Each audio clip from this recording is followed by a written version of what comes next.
News plus టీవీకి స్వాగతం. నేను మీ విజయాద. శ్రీశైలం జలాశయానికి కొనసాగుతున్న వరద ప్రవాహం.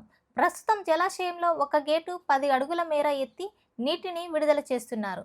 జూరాల జలాశయం నుంచి 1,03,698 క్యూసెక్ల నీరు శ్రీశైలం వైపు వచ్చి చేరుతోంది.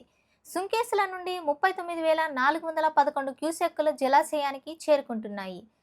ఇన్ఫ్లో మొత్తం 1,43,108 క్యూసెక్కులు కాగా అవుట్ఫ్లో 94,709 క్యూసెక్కులుగా కొనసాగుతుంది.